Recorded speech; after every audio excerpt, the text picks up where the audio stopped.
Good afternoon, ladies and gentlemen. Thank you very much. Thank you very much for the invitation to come here. It's a rare privilege.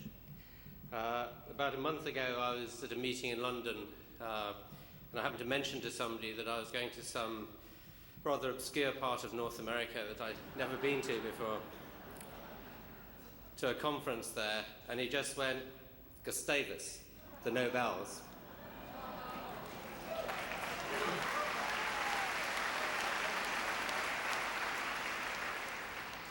So you'll be glad to know that the fame of these meetings has spread across into Europe, the other side of the American Channel. Okay. I'm going to give you kind of a rather broad talk in a way and try and pull a lot of different things together.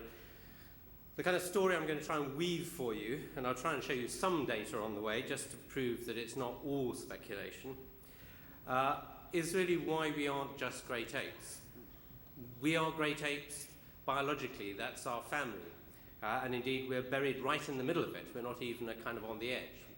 We are our nearest biological species, as it were, the chimpanzees, as I'm sure you well know, and we're much more closely related to them, for example, than the two subspecies of gorilla are related to each other. So we really are buried very deeply. But clearly, even though primates are incredibly smart, and we know, here's Kanzi, for example, the famous bonobo who can communicate with his handlers through his talking board, as it were.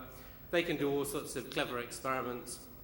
Nonetheless, in the end, as I'm sure you well know here, they have not yet sent anybody to the moon. And there's all sorts of other things, clearly, that we've done which they haven't. And I'm going to just finger these two here. This is literally fingering it, isn't it? Religion and storytelling as something that demarcates humans in particular, and they're kind of iconic of what I think is the big difference between us and all other species. And this is not to set us on a pedestal and say we're special in any way. In the end, we're just another unique species. But it is to try and understand why it is we're not just another great ape in the course of our history. And I think that comes down to our ability to live in the kind of virtual mental world of the imagination, inside our own minds. And it's that capacity which has given us that. It is that capacity which has given us science. It's our ability to be able to step back from the world and say, I wonder why it's like that. Could it be another way? And that's what writing a novel is all about. Here's another way the world could it be. No other species of animal, I'm absolutely convinced, can do that. Their noses are thrust right up against the grindstone of the world, and they simply can't step back far enough to do it. Okay, so where does all this start? It starts with the social brain hypothesis, which is an explanation for why primates have unusually large brains for body size compared to any other group of animals. And the proposal which was put 20 years ago now is that because primates live in unusually complex social systems, their societies are dynamic, complex. Machiavellian was the term that was used originally, although a lot of people haven't liked that. And that kind of constant, dynamic, changing pattern of relationships just requires a big computer to handle it. So some of the evidence that was put forward to support that eventually is of this kind here. You can plot something like social group size as a crude measure of social complexity against some measure of brain size. We've always used neocortex ratio, or relative size of the neocortex, because that's the bit of the brain that's exploded in size in primates. Your neocortex, it's a sheet, about a yard square. It accounts for 80% of your total brain volume, and the reason our brains are so convoluted is trying to wrap this huge sheet around the inner core of the mammalian brain, and it's where all the clever stuff goes on, basically. If you do that, then you get these nice grade lines here, where within grades of sociality is what it turns out, the size of group you live in is a function of the size of your neocortex. And down here are the apes, who seem to have to work harder computationally, if you like, to support a group of a particular size than, say, any of the monkeys. Well, that was the story. We first proposed that and showed this evidence to support this in 94, 2 years ago. Suzanne, actually, no, I'm jumping ahead of myself now. Let me just show the kind of complexity that is involved or that people sort of viewed here. And indeed, you can look at lots of different behavioral measures of complexity. For example, here, the amount of what's called tactical deception plotted against brain size. Again, it goes up. Whether you use coalitions in your relationships, allies to protect yourself, species that do have a much bigger relative neocortex size, relative brain size than primate species that don't. And just to illustrate these kind of complexities, I'll give you 2 examples here. This one is a very well-known one. Some of you may have read about it. It's Hans Kummer's observation of Hamadryas baboons. Hamadryas baboons live in Ethiopia. They live in large groups of families. And each family, in effect, is a male with several females. And the males guard their monopoly of these females absolutely jealously. And Kummer once watched a female inch her way behind a rock here. Took her 20 minutes to get there. And then when she was behind the rock, she started grooming with this young male from the family next door. Now, Kummer says they did this for quite a long time. She never seemed to let her guard down, is how he puts it, and drop her head below the rock, which she could easily have done. She always seemed to position herself so her head was visible across the top of the rock. And his sort of charitable view of smart primates, if you like, was to say, well, look, what she's really doing is saying, so long as the old fool can see my head, he'll think I'm just innocently sitting here. These are some of my own study species, the gelada. This is family rivalry, sibling rivalry, really. This is mum here. She's got her head down. She's being groomed by her younger daughter. This is her older daughter. Now, you remember this, those of you with little sisters or big sisters. Just look where her hand is, right? She's got it right behind there. She's trying to ease her little sister away so that she can get in to groom mom. Because being mom's grooming partner gives you advantages. But look where her head is. She's looking down very carefully, watching mum's response, because mum is kind of asleep, being groomed like this. She's very relaxed and, sort of half asleep, watching very carefully to make sure that mum doesn't know, because if mum realizes what's going on, there's hell to pay. Well, it's that kind of social complexity that's at issue. Okay. So that was the story until about 2 years ago. And then Suzanne Schultz and I tried to look at a number of other groups to see of animals, to see if this story held there too. People have been trying to do that with very mixed results. And we got a big shock because it turned out that in every other group we looked at, and we looked at 3 big families of mammals, the carnivores, the deer antelope group, the ungulates, and the bats, as well as a very large sample of birds, spanning the whole spectrum of birds, about 137 bird species in here, covering almost all groups. In every single case, it's species in pair-bonded monogamous relationships that have big brains. Right? So this is relative brain size here, and the line is the average for the group, if you like. If you're above it, you've got much bigger than average.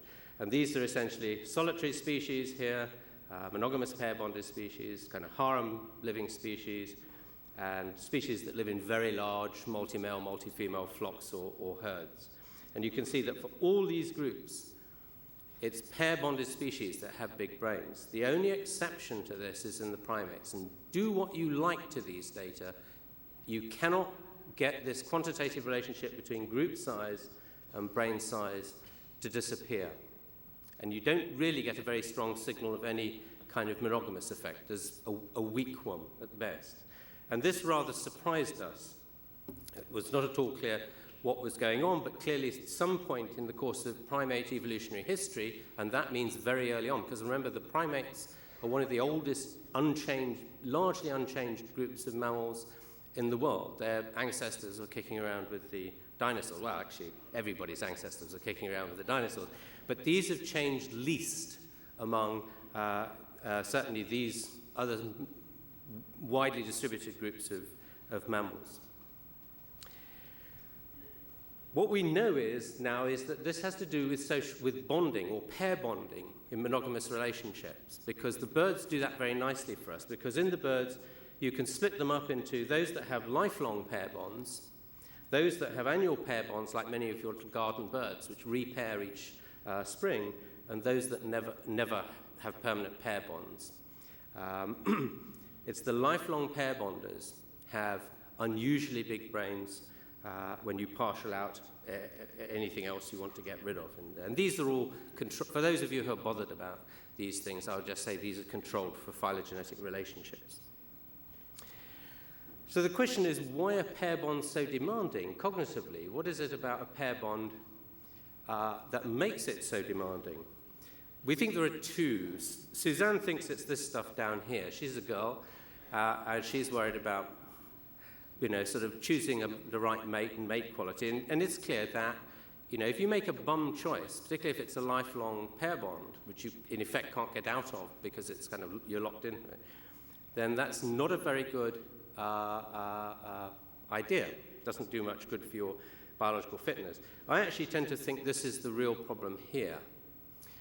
Is behavioral coordination and synchrony over the course of every day of your life. Because the problem with this stuff is, once you've made your decision, you picked a good mate, you're away, you don't have to worry about it again. Why should you need a big brain after that?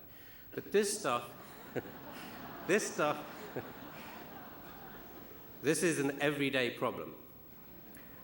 And if you think of it in bird terms, you've got a lot of very careful scheduling to do on a day-by-day basis when the eggs and the chicks are in the nest.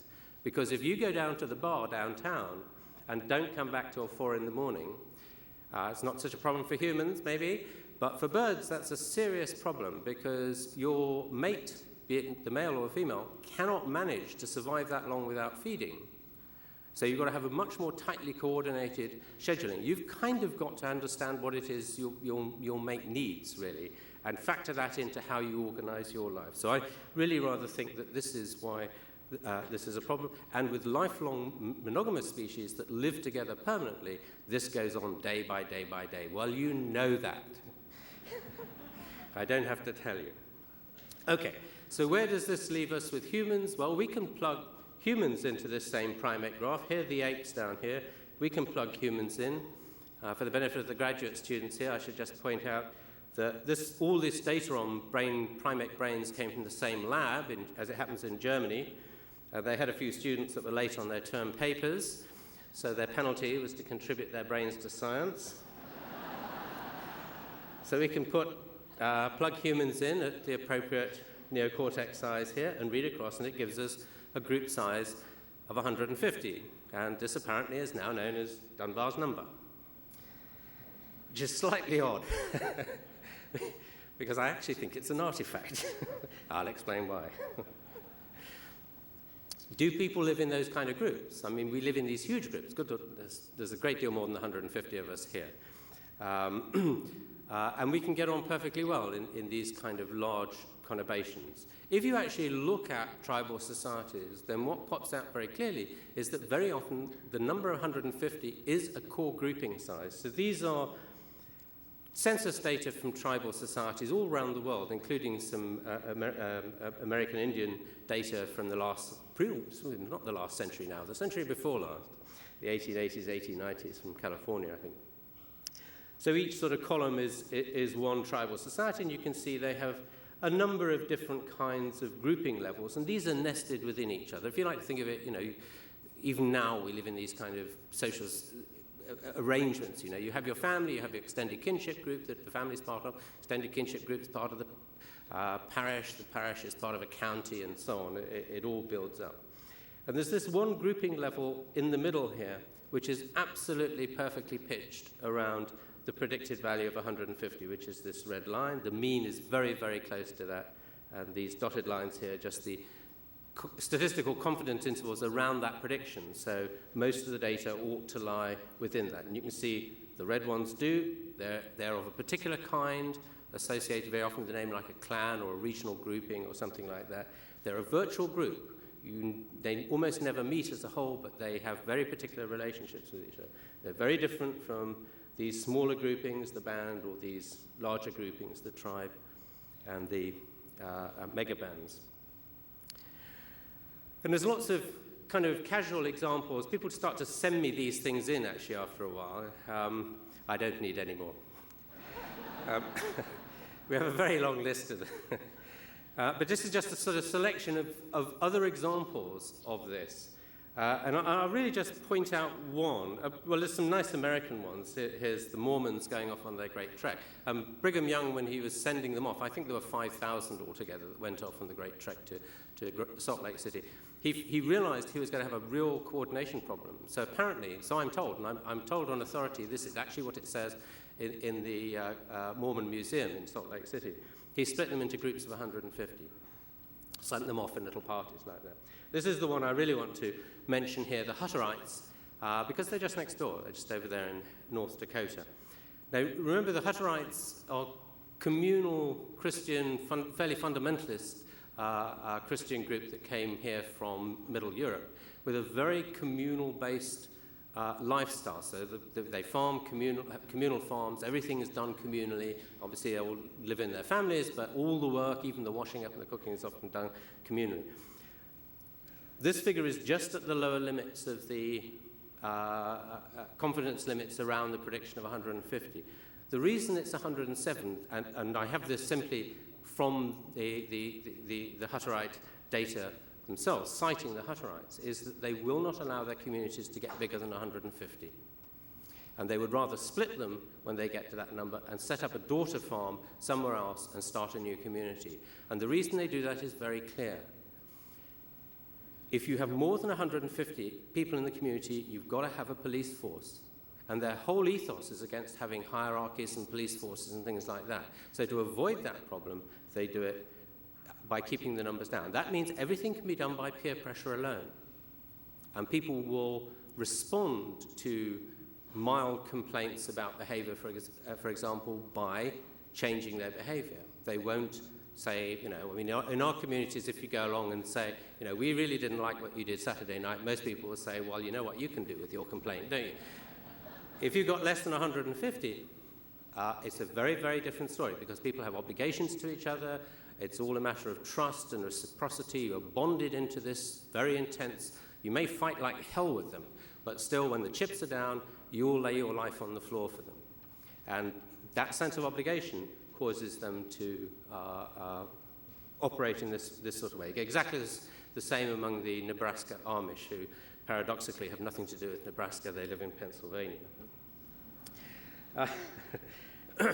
So this set us about looking to see if we could find real data on human social networks. And this was our first attempt. I rather like it because it's about Christmas cards. We just asked a bunch of people to write down the long list, and some of them are very long, of names of the people who they were in the households they were sending Christmas cards to. And you have a big range of variation. Here's Tim Robinson up here with it's about 300 personal friends that he knows in great detail. This is Mr. No Mates down here, that's me. But the mean, and it's very, it's sort of a lot of variance in there, but there's a very strong peak, and the mean is almost exactly on 150. It's 153, as you can see.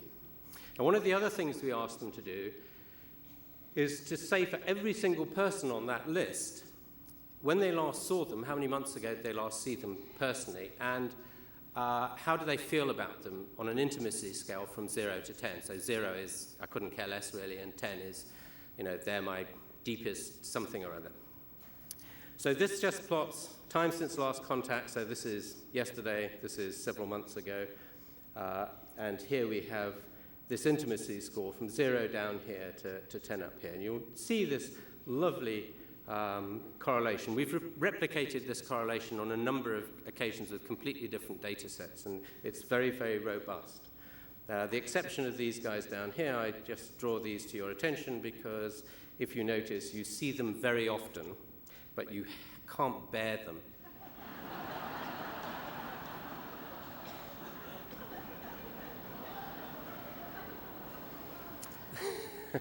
No, they're not your family. That's your family down there. They're the people you work with. Okay, if you look at these data a bit more closely, you will notice that they kind of set off into a series, almost like a series of subgroups here. And that made us think that maybe actually this 150 that we all think about actually is not in itself a unitary thing. It actually consists of a series of sub-layers with different numbers of individuals in it. So I'm not going to show you the analyses. We had to use fractal mathematics to analyze these data. In fact, we analyzed two sets of data and got exactly the same story. One was the Christmas card data. The other was our ethnographic grouping size data. And although these data were completely different, we ended up with exactly the same picture, that your world consists, here's your 150, consists of a series of, oh, we've lost the inner circles. Never mind. There's a couple of inner circles in here.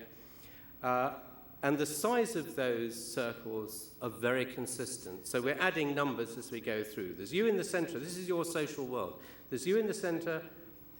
These are your 5 closest people. Some people have a little less, some people have a little more, but they're typically 5. And then there's another circle outside, which consists of about another 10 people, making 15 altogether. And then you add some more in. Makes 50, 150. And as you go down through this, these circles, the number increases, the intimacy declines, and the frequency of contact declines at the same time. And we know there are 2 further circles at least beyond that. There's another one at 500, there's another one beyond that at 1500. This is why I say Dunbar, which is Dunbar's number, because I don't know. But the interesting thing is that they scale very tightly with this a ratio of almost exactly 3, or a little over 3, which is, we have no idea why it should be 3 or why it should scale in that way. But it's very robust. Somebody else has recently shown it with another set of hunter-gatherer data, separate set of hunter-gatherer data. They got a little bit bigger figures than about 3.8, but it's in very much the same ballpark. And we've just shown that you get exactly the same scaling ratio if you look at these hierarchically organized social systems of things like orcas, the killer whales, in elephants, and again in many of the primates. So it's clearly a widespread thing. And it raises 2 questions, really, is what sets the limit on these layers in your personal friendship networks? Is it the frequency that you interact with them? To have a very close relationship in here, do you have to spend a lot of time with them? And therefore, the fact that the time in the world is limited, unfortunately, there's only a limited number of people you can afford to invest that amount of time getting to know, if you like, and continuing maintaining the relationship afterwards? Or is it a cognitive constraint? Is it that you only have 5 boxes at emotional intensity 10? And if somebody else hoves into a view in your neighborhood and you want to kind of bring them in here, then somebody else has got to drop out. And we have no idea, what the dynamics of that is, the problem we're currently working on. Just to highlight how widespread this phenomenon is, here's this rule of 3, again, in military structures. All modern armies are organized basically on this principle. Everything's in sections of 3. You usually get some extra sort of headquarters bits and other sort of accessories added on at each stage, but essentially the main working parts, you get 3 bits, they add up, and it all works very nicely. Now, here's a test for you. I just point out the company. Right? The company comes out absolutely spot on, very close to the size of 150. It's just a little, on average, just a little over, taking all the armies of the world, which this is based on. The army is the company really is the fundamental structure. It's the smallest unit that can stand on its own 2 feet independently. And it seems the rest of it is sort of built up, kind of, as it were, out of that. I wonder if you know who really created this structure for modern armies. It's this gentleman here. You don't know who he is? Surely you do. Of course. It's Gustavus Adolphus himself. Okay.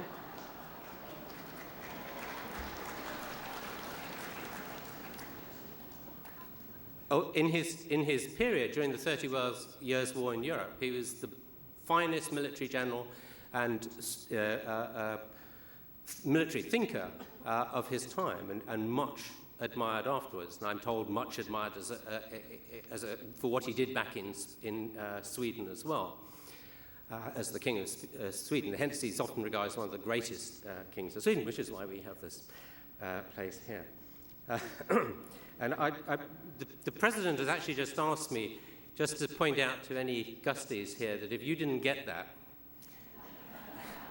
you're getting a fail grade. All right, how do primates bond their social groups? Well, it seems to be a dual process. One of it involves this stuff, grooming. Now, grooming is very intense for them. They spend a huge amount of time doing it. It's not just about removing bits of muck from fur. It goes beyond that. It's a bit like kind of cuddling and petting and massage in humans. It actually has the same effect as those. It's very pleasurable when you're being groomed by primates, much as it is when you're being petted and cuddled and so on by a human. So that's this sort of emotionally intense component, and I'll show you in a minute why it seems to have that effect.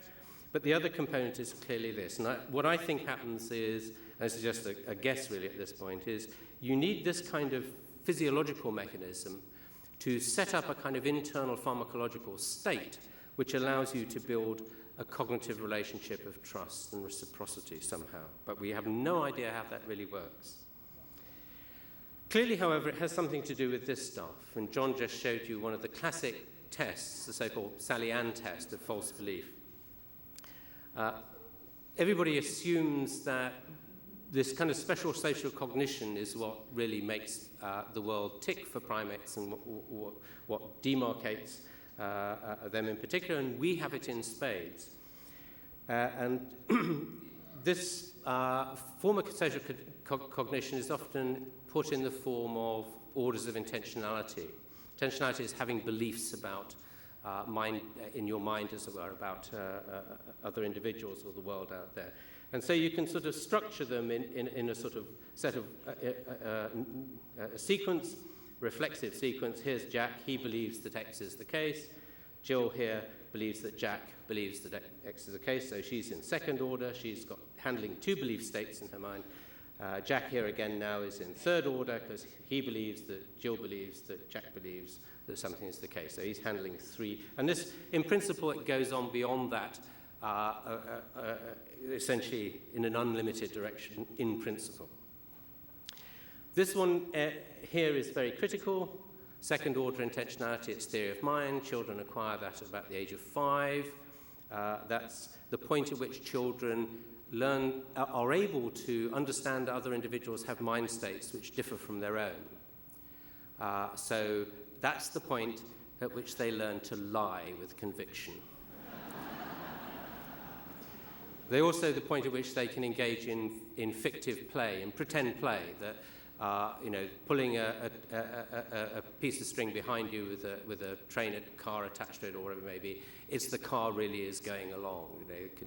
They can have those kind of imaginative things. So we don't get science below that come what may. That's, if you like, the minimal, because at that point you're standing back far enough from the world to imagine that the world could be different. It set us wondering just what the limits are for normal adult humans. So we ran a series of sort of extended false belief type tasks running up to 9th order.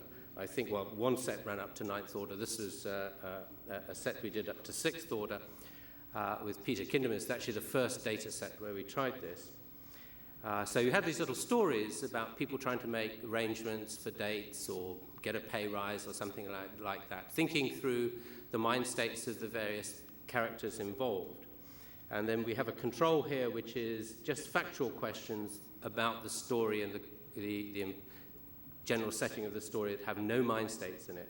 And you can see that even when they're trying to causally relate a whole up to 6 or 7 different facts in this kind of sequential situation, they have no trouble at all.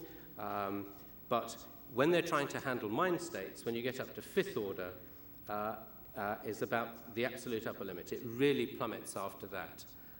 They tend to find these mentalizing problems extremely difficult after fifth order. So this is the average, and we've repeated this experiment in lots of different ways. We keep getting fifth order as the limit. Something like 70% of people have their limit at or below here.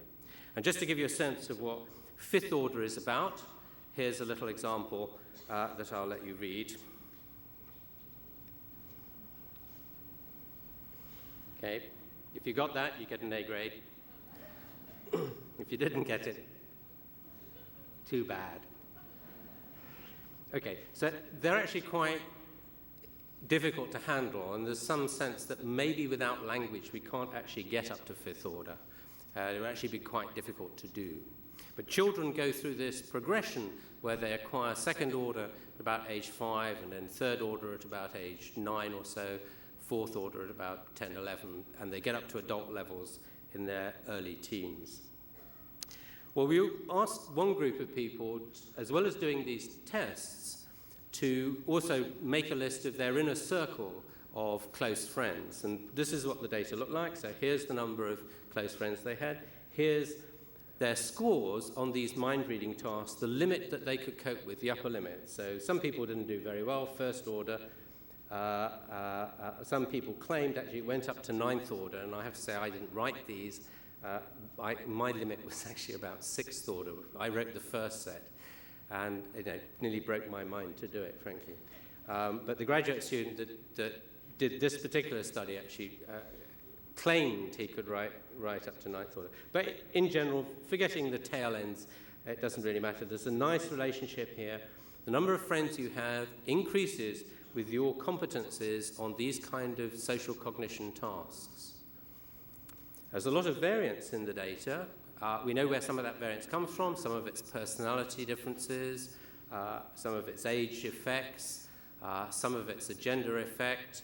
I'm not telling you which one does better than the other. That's because half of you know anyway and the other half couldn't care.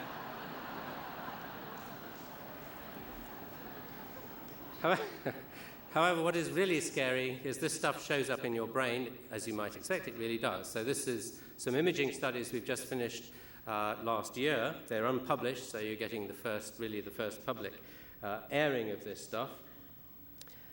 This is just showing that these mentalizing tasks, as you go up through these orders, it really is neurally taxing. It's hard work for the brain to cope with them. What we've shown is that, in particular, in these three areas here, which are also pitch up as the three core areas associated with theory of mind competences, second order intentionality, I believe that you think that something's the case, which is where most of the work has been done, or in fact all the work has been done. When people are being tested for those kind of competences, you know, what 5-year-old kids can do, for heaven's sakes. These are the three areas that keep coming up. For those of you who really want to know, that's in the dorsal prefrontal cortex. This is the temporal parietal junction, just back here, and this is on the temporal pole, just up in there. So, and this is the right dorsal prefrontal cortex as well, whereas these two, it's usually both sides.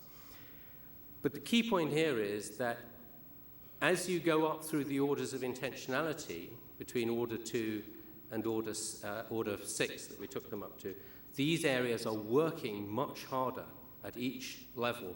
They're actually working harder, and they're recruiting more neural material as they do it as well. So the brain, one of the reasons clearly that we need a big brain is this kind of mentalizing ability that allows us to think through the implications of the social world we live in is very, very hard work.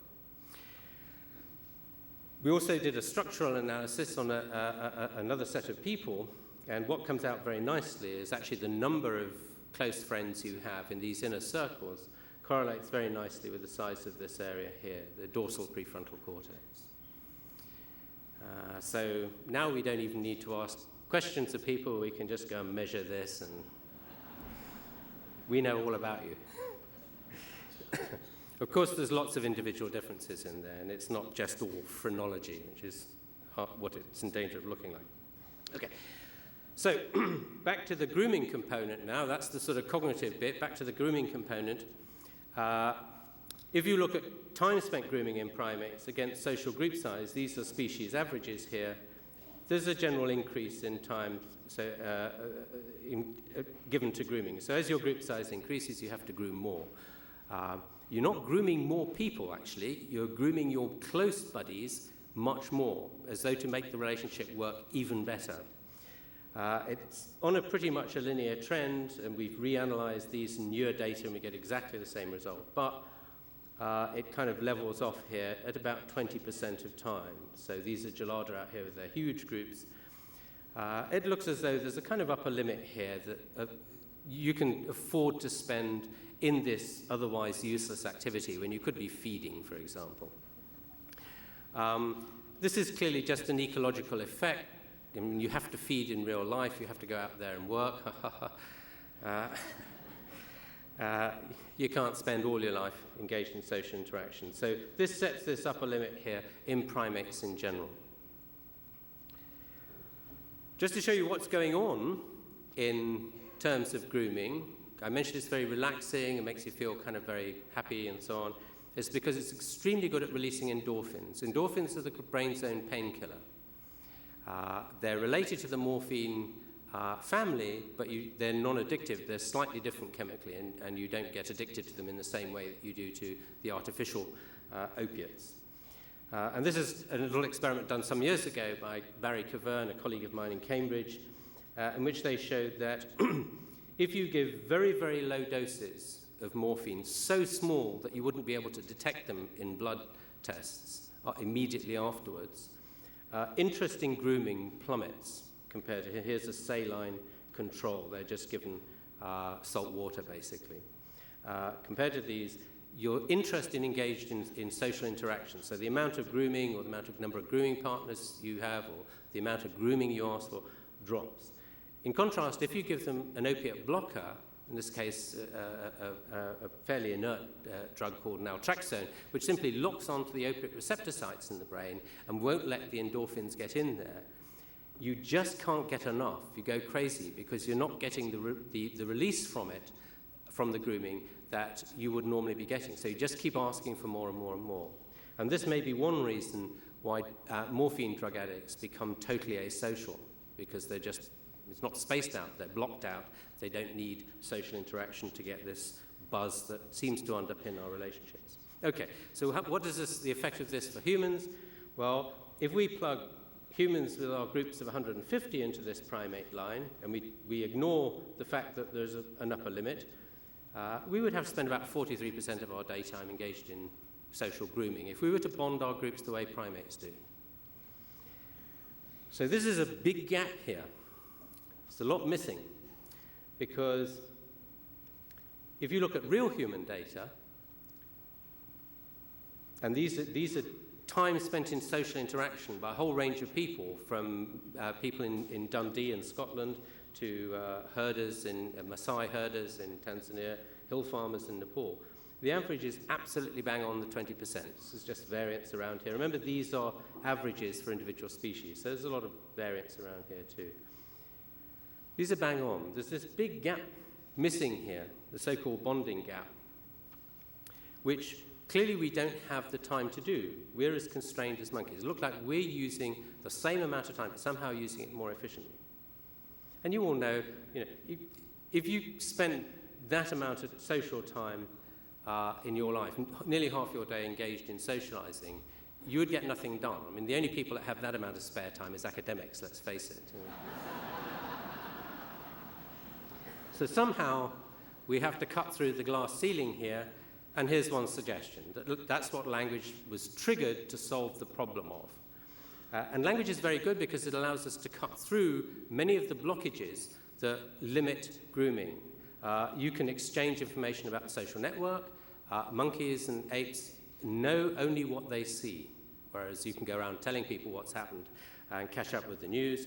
You can talk to more people at the same time, so here's a standard conversation group. We can talk to 4 or 5 people at the same time. A little conversation group of 4 or 5 people works very well. It's actually the upper limit. Can't get more people into a conversation than about that. But still, that's considerably more than grooming for monkeys, which is very much a one-on-one activity. We can talk and walk, we can talk and do other things. We can use it to share knowledge, that's creating a sense of community and bonding. But there is a problem with language. However wonderful it is, it's very poor at expressing emotional content, as you all know. It's probably the reason we admire poets so much, is that they can put in words stuff that about our inner feelings that we mostly really can't do. We're very poor at expressing the emotional content. But it's also worse than that. It doesn't arouse any emotions most of the time. It doesn't solve the endorphin gap particularly, or at least not particularly well. So what might have solved that? Well, here's 3 suggestions as to what's happened on the way. This is more by way of hypothesis than anything else. So what we have here is time into the past. Here we are now. This is predicted grooming time for all fossil hominid populations. Here's Lucy and her lot down here. We're up here somewhere where this red line is.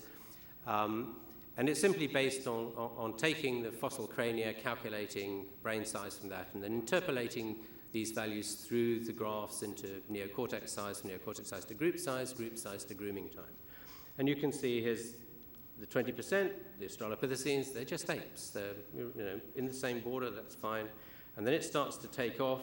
We're probably not too worried, sort of at least down in this sort of sector here, we can have a little spillover, but certainly once we get up here, the required social bonding time is far beyond what we can afford to do. So we need something really to cut through this gap before we get to language, and likely language only came in sort of somewhere around here, perhaps as at the latest 500,000 years ago with the appearance of archaic humans.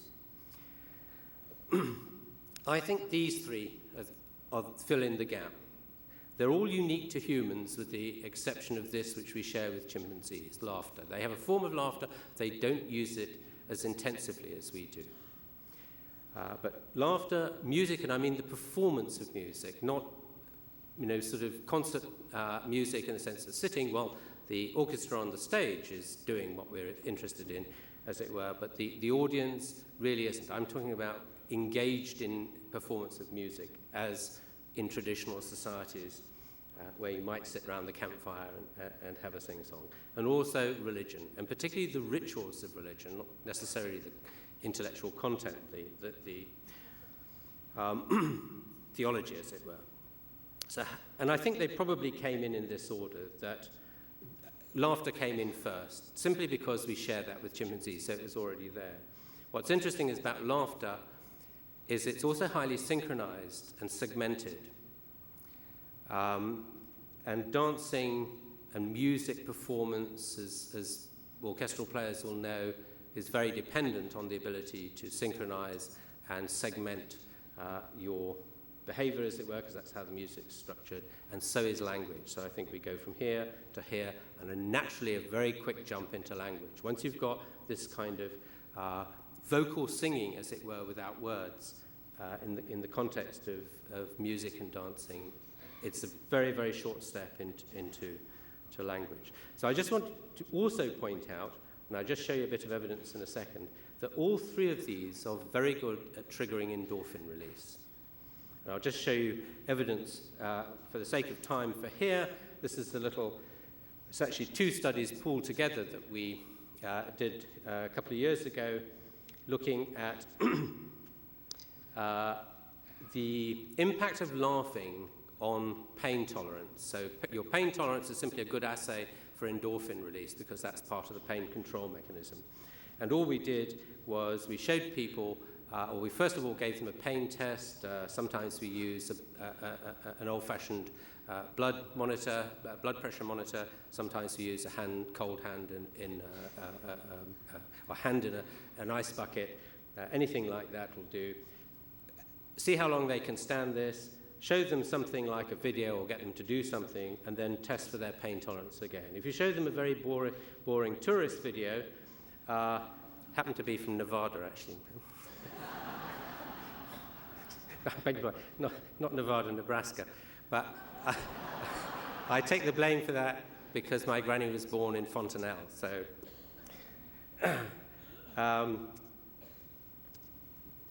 there's no difference. I mean, there's a lot of variance around here, but the average is absolutely smack on zero. There's no real effect. If you do it with a comedy video, and people are in groups to laugh, they're all in groups of 4, and you measure the amount of time they spend laughing, then even without that point down there, there's a very significant relationship. And we've shown this now with drumming circles, we've shown it with singing in church services, and we've shown it in rowing eights, these eights on the river. And what is interesting about that, and particularly interesting in the context of creating, what I think this is doing is creating this upsurge of a sense of belonging to a community. And what we've been able to show both with the drumming data from drumming circles and with the rowers, that if you do it on your own, you don't get such a strong effect. If you do it as a group, and particularly a synchronized group, as in drumming or as in rowing, where everybody has to be absolutely in time together, then you get this huge upsurge, and you come out of it with this sense of real belonging to this little community. And it has knock-on consequences. And again, this is an unpublished study, although we're just trying to replicate one bit of it before we send it off for publication. If you do that same kind of study, and then you put the people into a public goods game where you give them, say, in pairs, you give one member of the pair $5 or something, and they can offer the other member of the pair any proportion they like between 0 and 100%, but the other person can accept or decline it. And if they decline it, neither of you get anything. What you find is that people who watch a neutral video here or a comedy video that come with a friend as their pair mate show no difference at all. But if you come and are paired up with a complete stranger, then watching a comedy video and laughing together massively improves your willingness to offer. In fact, you give them 50-50. If you watch a boring video, then the average is something below a 1-to-4 payoff ratio split. You're much meaner to them. Be happy. That's the answer. Okay, so the question is, why don't you go out and do it on its own? I mean, if it's just endorphins, go out. Lots of people do. Just around the corner here, you can go and watch them on the way to coffee. The answer is, I think, if you do it on its own, you don't get this huge upsurge that you get. Now, the question is, how do you get people to do that? And I think that's where the theology part of religion, if you like, comes in. That it makes you keep turning up as a group on a regular basis to engage in this kind of communal bonding process. And I think this is where the theory of mind components become very, very important, because if you do a kind of task analysis of what kind of religion you get out, if you have only third order or fourth order or fifth order intentionality, you get a very, very different kind of religion. At third order, it is purely personal. It's your beliefs and pretty much that's it. At fourth order, it's pretty much, you can persuade somebody else about your beliefs, but you really need a police force to make them go along with you. At fifth order, you're automatically sucked into both agreeing, and in a way which you can't really get out of very easily. It's kind of hard to see this. I'll illustrate it with storytelling, the other half of where I started, because it's much, much easier to see. It's absolutely glaringly obvious. So here's Shakespeare's story, Othello. You all know this story. There's Iago telling Othello these wicked lies about Desdemona down here. What are the cognitive processes that are going on here in terms of mind reading? Well, if you think about it, the audience believes that Iago intends Othello to suppose that Desdemona is in love with somebody else. Okay, so at that point, the audience is operating in fourth order intentionality. They're having to cope with 4 sets of mind states on the stage at the same time. But this is not a very interesting story. This is a Jeffrey Archer novel. It's kind of an eternal triangle, but it's not really, it's a quick read and it's fun and so on. It's not very demanding on you. And anyway, who cares why should Othello care if Desdemona is in love with somebody? It's just a fantasy. Everybody has fantasies. Doesn't matter. What makes the story bite is that Iago persuades Othello that Cassio reciprocates Desdemona's love, that they're going to run off together. And at that point, you get beyond a Jeffrey Archer novel into a Shakespeare play. But the audience is now having to work at fifth order. They're working at their limit. And if you think about what that means is, when Shakespeare sat down to write that play, he was having to work one level higher still. So he was having to work at sixth order, and now we're talking about special people. So this is my pitch on why we can all enjoy stories. And the more we're pushed to our limits by the author and getting us up to our cognitive limits, the more we enjoy the story, the more oomph we get out of it, as it were, the more it drags us in. But to be able to do that, you really have to go beyond the levels that most normal people can cope with. And that's why you should value good authors. Just...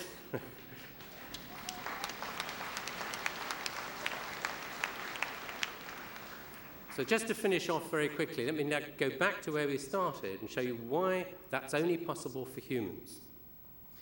This is very sketchy data, but it's all we have, I'm afraid. If you look at these competencies and intentionality, we know humans are at fifth order. We know all the monkeys and everybody else seems to be at first order. Everybody's pretty much agreed about that. The apes, and the black dot is chimpanzees, the only ones we have data for, just about cope with second order. They're not very good. They're probably about as good as children aged 4. Whoa! They're about as good as children aged 4. They're not as good as children who have full, here's my rescuer, full theory of mind competence. Oh, there we go. Thank you very much, guys.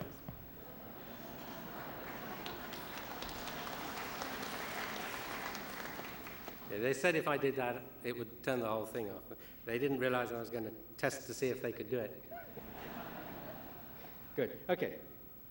What is extraordinary, and these other open dots are simply the brain sizes or frontal lobe volumes of all the other species we have, of monkeys and apes we have data for. And you'll just notice they cluster very, very tightly around these 2 points. But these 3 points here just lie on a very straight line. And if that's the case, this big difference here is huge. And if you look at actually frontal lobe volumes in effect in humans, so this is total brain volume for primates, split into, on the bottom here, the visual areas, which are at the back, which are a huge chunk of your brain, and the sort of bits more frontal to that. It's a bit more than just the frontal lobe here, but we can't split it any other way. What's interesting is this huge chunk you use for vision increases a bit with brain size, but not a lot. But the rest of the stuff up front, and that's really the business end for this kind of cognition, is just going up through the roof. And so it may be no surprise that it's only when you get to the brain size of apes that you start to see these early stages of higher orders of intentionality, second order intentionality. And it's no surprise, surely, that it's only humans that have the capacity to get up to fifth order, and thus to have science, the arts, drama, and so on, and in the end, religion too. Thank you very much.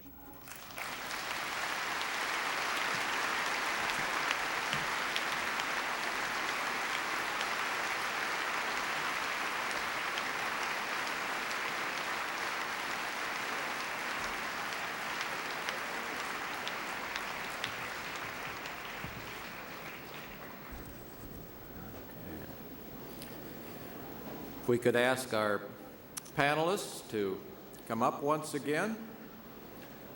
Questions for Dr. Dunbar, please write them down, pass them to the center aisle. The ushers will pick them up.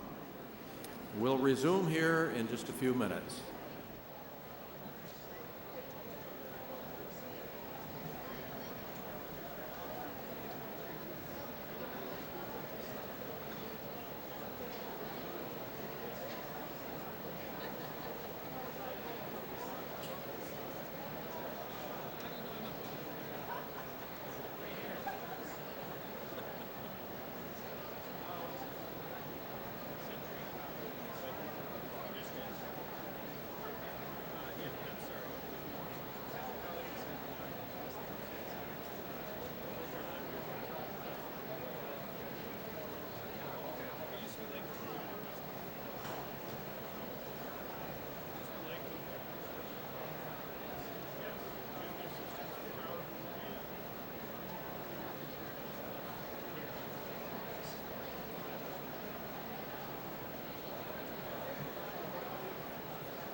we'll talk it maybe in Oxford a little bit. I would love to talk.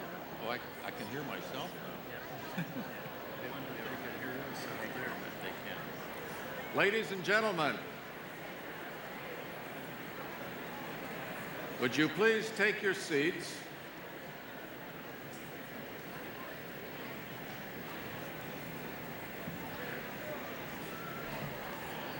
I guess not.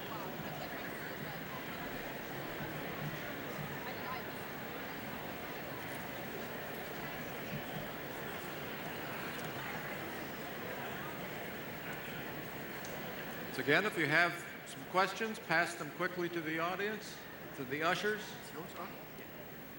Otherwise, we'll begin by giving our panelists an opportunity to ask questions of Dr. Dunbar. Where do we start here? Dr. Pabo. Okay, so I found it fascinating that parts of the brain, as did you say dorsal prefrontal cortex, correlate with the number of friends you have or your social group. Can one go to fossil forms of humans and ask for habilis or Homo erectus or Neanderthals, what were their numbers of friends?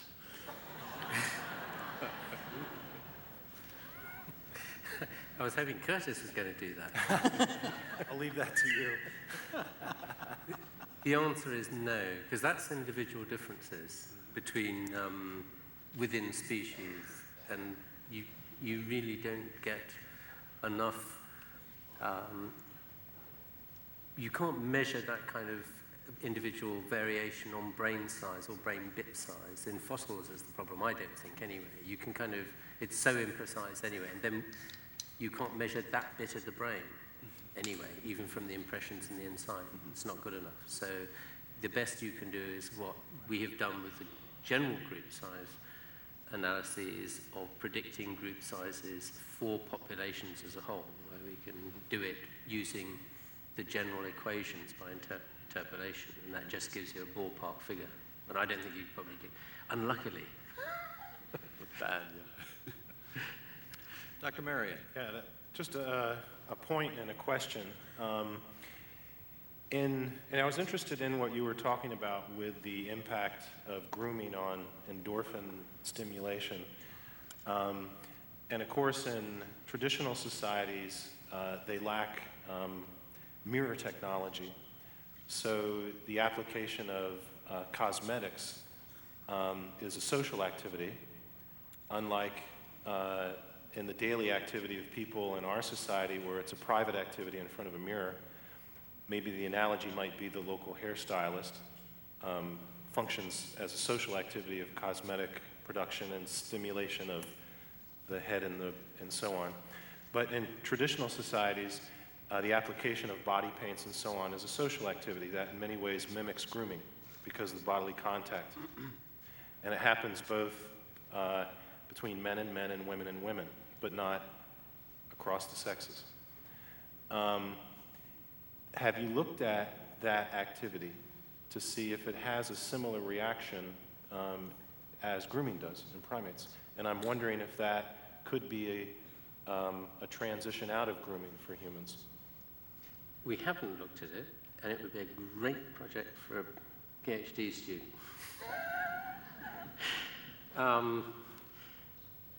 But we know that, I mean, some of our data come from hair care networks, as we call them, in the Kung San, some of our data on the inner cliques. And in those kind of societies where you don't have a hairdresser, small groups, and I guess it goes on here in sort of more rural communities, and even in the developed West, as it were, in rural communities, you have these little groups of friends who will do each other's hair. But I guess, I mean, I think that's why when you go to the hairdresser, particularly women, where it's a longer process, we just go in, quick, run with the razor and it's out, as it were. But for women, it's a longer thing. And I don't know, ladies, do you get this kind of uplift from the endorphins?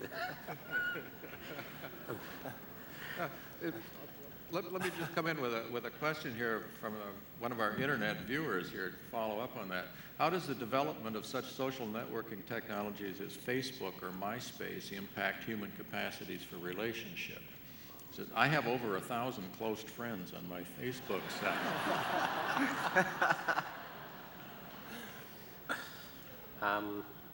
Thank you for contributing to our database. Because we're actually doing a couple of projects on Facebook and MySpace at the moment. The mobile phone companies have got really interested in these kind of social networks because it affects how big the space you really need to have, just on things like MySpace and so on, the networking.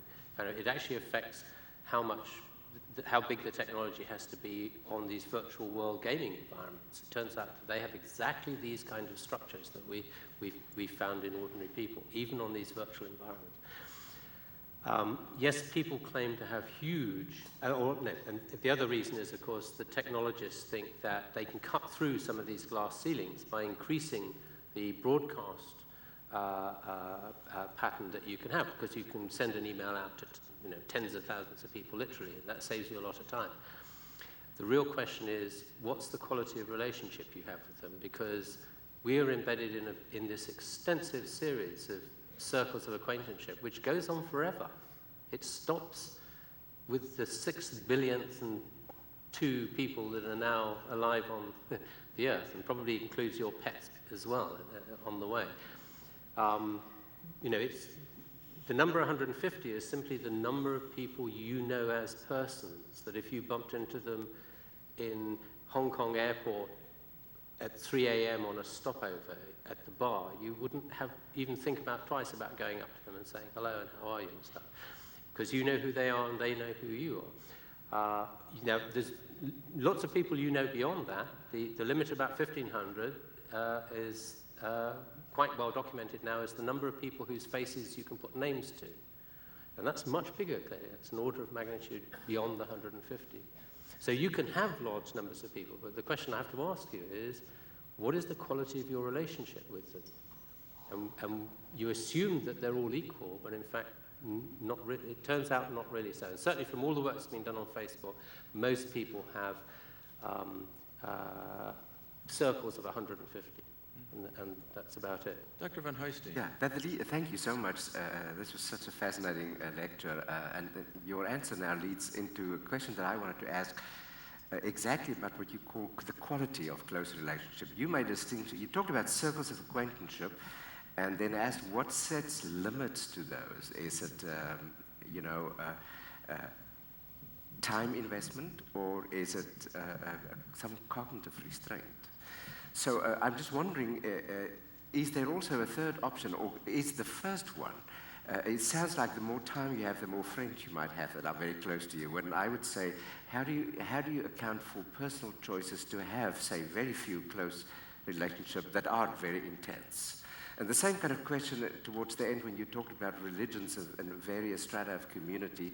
The bigger the community, the more you are sucked in. But what about the quality of religious experience if you choose for more personal investment and individual experience? Yeah. Let me take that last point first, as I probably should have commented on that. That it seems to me that I'm thinking here in terms of the evolution of religion and how it kind of got going and where it came from. And it seems to me that it has very much that feel of being a small community thing. It's for bonding these very, very small-scale communities. And I wonder whether this explains why most religions, most of the big world religions, are so prone to fragmentation in terms of cults and sects. And that things like the house church movement that's grown up in Protestant Christianity in particular is kind of reflecting the same thing, that these very big churches, as it were, or congregations, are just too big for you to handle. It's a much more intimate kind of experience that you're getting, or that you'll want. And what a lot of these mechanisms are designed to kind of create this sense of belonging. And now I've forgotten the first question, where you started. Well, the distinction you made between a close circle of acquaintances between time constraints, or time investment in time, and cognitive constraints, and how the balance of that works, and how personal choices may affect that circle of close acquaintances. The answer is we don't know. I mean, that is actually what we're trying to figure out right now with a whole series of kind of studies of social networks at this kind of level. One thing I might sort of answer with a kind of a caricature, as it were, a story, and that is, it seemed to me that, and it goes back to the question about electronic media as well, that you know, with all these big multinational companies scattered around the world, you know, some accountant somewhere would figure out it's much cheaper to give everybody a video conferencing system, and then they'd save on these very expensive business trips all around the world, and a huge carbon footprint. And this would be the saving grace. Now, I bet a company that did that would be bust in a year, because what's important when these guys go on business trips is not that they go and negotiate something. It's the same, you know, this adage, all business is done on the golf course. It's not that they're doing business on the golf course. They're getting to know each other. They're getting to trust each other as individuals. That's all. And if they don't have that sense of quality of relationship, when one of them rings up from, let's say, Boise, Idaho, Hewlett-Packard's big lab over this side of the pond, and rings up their colleagues over at the Bristol lab in England and says, listen, guys, we've got a problem, can you help me out? If they haven't gone, you know, got to know each other, the response is going to be, listen, guys, we've got problems over here too, you know, sort yourselves out first. Whereas if they've got really to know and trust each other, then they'll come back and say, okay, well, we'll do our best. It's not ideal right now. Dr. Stanford? Yeah, I thought that was a really interesting discussion. And the thing that I would be real curious about is that figure of 150 for the group size, which appears to be optimal in hunting-gathering groups. As that group grows bigger, then you see fission. Yes. And I think maybe if we could plot that on kind of on a map, like we've been doing with the Clovis artifact distribution, we can see how that fission would work and why. Absolutely, and actually this raises a big issue vis-a-vis the archaeological record, both, you know, at your end, the recent archaeology, and at your end, the deep archaeology, if you like, because we can make predictions about, if you like, about what any given population, species, subspecies of ancestral hominids, group sizes might have been, but when you look in the archaeological record, what you see is the overnight camp, which is typically in modern hunter-gatherers in the 30 to 50 range. It's that 50, inner 50 grouping rather than the 150, which is much more diffuse. Yet that 150 socially is probably much more important than the temporary campsite. Now, our problem is, how do we get together from our two ends? Oh, we need to go out more. Yes, absolutely.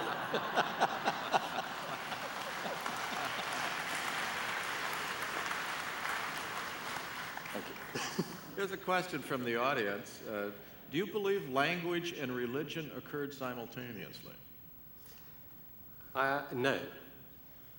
And yes. Because it depends on what you mean by religion, right? The view, if you like, is no more than idle speculation, is that religion kind of is developed through a series of stages. I don't think this is terribly controversial in the kind of religious studies areas, this is sort of consensus view, that you started off with these kind of hunter-gatherer type, shamanistic type religions, and maybe you can talk about them after tea. And gradually these developed or evolved historically into the world religions that we know and love, as it were, that we have today. So my suspicion is that these kind of traditional society, shamanistic type religions were triggered, it's just a speculation really, triggered by the fact that humans find it very easy to trigger these trance states. We can do it by any number of different things, you know, that's Bill Clinton's problem. He never inhaled. There are all sorts of ways you can do it. Dancing, is very good. That's why the trance dancing circles of the Kung San produce these trance states. You go off into this world of the mind, and you experience all these extraordinary things in there, and you have to have an experience. It's very, very real, as indeed all these kind of religious, ecstatic experiences are. You have to have an explanation for it. So you then start to think in terms of, if you like, a theology for that kinds of explain it. But that early stage my guess is it came in possibly even pre-language, but I suspect not very long before language came, as a mechanism of social bonding. That once you've got language, however, that changes the picture, because now you can add a kind of theology of some sort to it, which explains why it all works, and that's part of the bonding process itself. It also allows you to say, listen, you guys, you've got to keep coming every week, or whenever it is, that you can make the arrangements, which is what the Kung San do. They use it for repairing damaged social relationships in the community. People get fractious with each other in the community, and then after a while, somebody will say, let's have a trance dance on Saturday. So they all get together in the barn and they have the trance dance, and that kind of repairs relationships in the community, and then it's sort of, for a while, and then things deteriorate again. So that sort of sense of very early religion, I can see coming in without language. But I think to make religion work fully, engage the community, then it made a big difference to have language, because you could explain why you have to do this kind of stuff. Okay. Here's a question. I think this must be from a teacher. Any way to build your ability to handle higher levels of intentionality? Are you paying money for this? Read Shakespeare. Read Shakespeare. It's too late. But it's clear that individuals can learn. We actually did a project a couple of years ago, it finished. It's not yet been published either, in which we tried to improve people's performance on certain kinds of cognitive components of theory of mind, partitioned up into its components, and see if we could train them to do better. And by and large, younger kids were the ones that showed the big improvements. It's well known that the speed at which you acquire theory of mind, how well you do it as children, bearing in mind it's very young children, depends on the number of siblings you have. It's social exposure, really. So, no, I'm sorry, it's too late. Question about, could you describe experiments that could be used to test for theory of mind in animals? What degree do other animals have? Oh, this is very difficult. We tried it with dolphins. It is a very illuminating story, so my apologies if I tell it in its full length, because it illustrates how difficult it is to do. We'd done, colleagues had done, we had done some with chimpanzees, and colleagues had done some with chimpanzees, and they're reasonably successful. So somebody came along who was interested in dolphins, a bit of a dolphin nut, I may use the term. Very keen to show that dolphins are very smart. And so we sent him off to South Africa with this design. The design's very simple. It's based on the Sally-Ann type task. And it involved having two boxes which were put on the side of the pool. One of them was baited by an experimenter, and an observer was looking over the shoulder. This was behind a little screen. The observer went out of the room. The boxes were moved out to the side. And the screen had been taken away. The boxes moved out to the side. And the experimenter either swapped the boxes over or didn't. Right? So if he didn't swap them over, it's a true belief task because the observer knows which box was baited. If they were swapped over, it's a false belief task because the observer thinks the box over here was baited, but actually now it's been moved over this side. So the experimenter comes back in. We get the dolphin to come right in front, in the middle, and the observer points to the box that she, in this case, thought was the one that was baited. Well, the dolphins are phenomenal. Chimpanzees take about 80 trials, incredibly slow, to learn the basic task before you get to the test. Dolphins got it in 8. Right? Okay, these are performing dolphins. They got it in 8.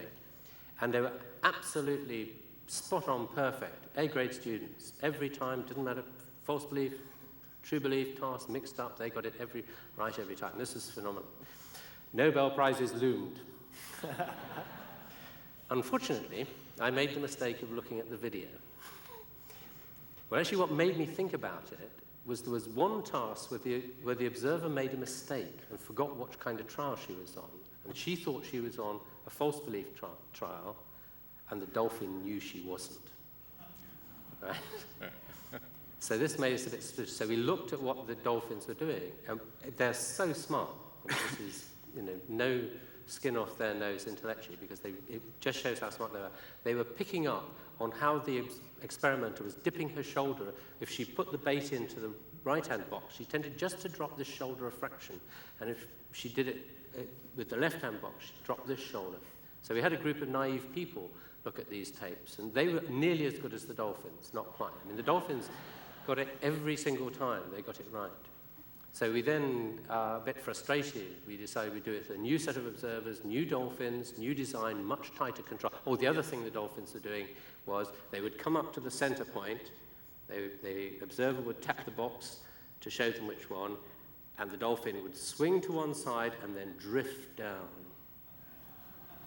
And of course, the experimenter then was left in the difficult position of saying, did they mean this box or this box? And they were very nice people. Let's give them the benefit of the doubt. Anyway, we tried it in Florida with some the dolphins that come in from the sea to one of these facilities, petting and patting facilities, as it were. So they're free-ranging dolphins. And we were much, much tighter constraints on these kind of what are called clever hands problems. Comparative psychologists live in terror of clever hands problems, which are these, no matter how smart your experiments, animals can outwit you. And they just couldn't do it. So it's those kind of designs, but the real problem is, and the problem everybody has had who's been trying to do these kind of studies on great apes in particular, and at Leipzig, where Santa Barbara is the sort of one of the meccas for that kind of stuff, it is really, really difficult to design experiments which allow you to be sure that the animal has actually understood what the problem is and is demonstrating whether or not they have the capacity to do it. And it's not just that they're bored or disinterested, or they just haven't figured out what it is you're trying to do. And we have the same problem, obviously, with very, very young children who pre-speech children. Again, it's hard to design experiments because with adults you can explain the bases of it. Okay. I believe I read somewhere that the consumption of caffeine increases endorphin levels. And perhaps it's about time that we should break into small groups and engage in group endorphin level raising here for a few minutes. Thank you once again, Dr. Dunbar. We'll reassemble at 3 o'clock here.